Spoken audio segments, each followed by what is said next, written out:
इस सुपुत्र के धन्यवाद दिहल जाला। एगो कम से कम निर्गुण ना गईबू तो सुने वाला सुन ली है, यूट्यूब वाला भाई भी चढ़ा दे, लेकिन एगो गईबू निर्गुण टाइप के कुछ तो उसे तहार पहचान बनी कि नहीं। आदिति को ये भी आता है।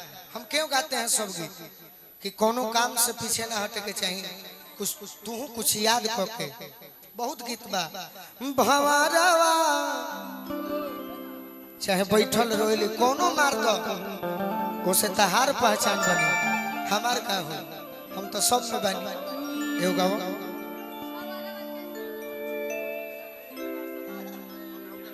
आइए चलेंगे निर्गुण के तरफ।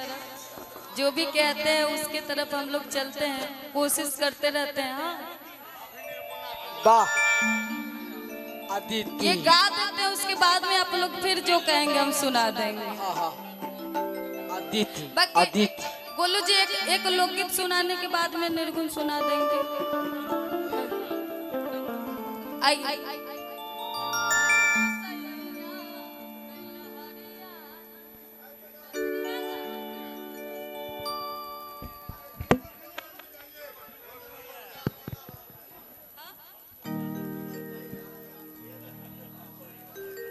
वाह वाह वाह वाह।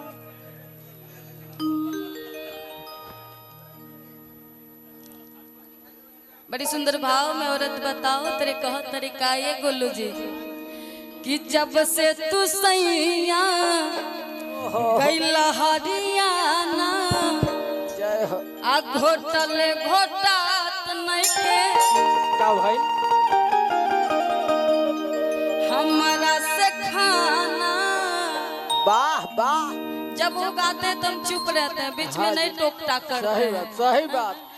काहे छोड़ गइला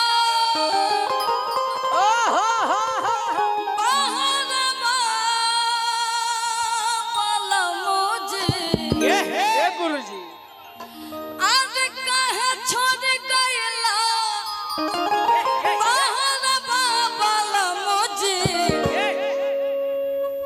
तो ध्यान से रहिएगा कि काहे छोड़ गइला बाहर बाबा मुझे लाइन मारेला देवा गवा बाबा मुझे लाइन मारेला देवा गवा बाबा मुझे लाइन मारेला देवरवा बोला मुझी, लाइन मारेला देवरवा बोला मुझी। जब से तू सैया सैया हरियाणा अब तल गोटा त नहीं कोई हमारा से खाना अब काहे छोड़ गइला बाहर बाबा मुझे आज काहे छोड़ गइला कहाँ कहाँ। बाहर बाबा मुझे अच्छा लाइन मारेला देवरवा बाबा मुझे लाइन मारेला लाइन मारेला देवरवा बोला मुझी, लाइन मारेला देवरवा बोला मुझी। लबुआ ए ले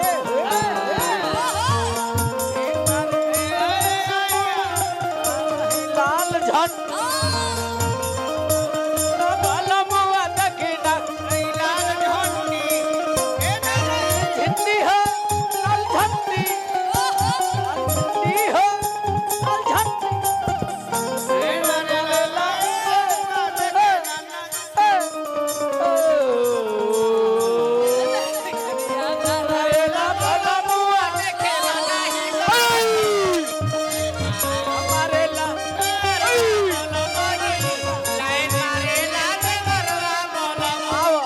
बाकी औरत बड़ी सुंदर भाव में बताओ तारी कहत रे बाकी उससे पहले के लाइन कहना चाहेंगे मनोज भैया।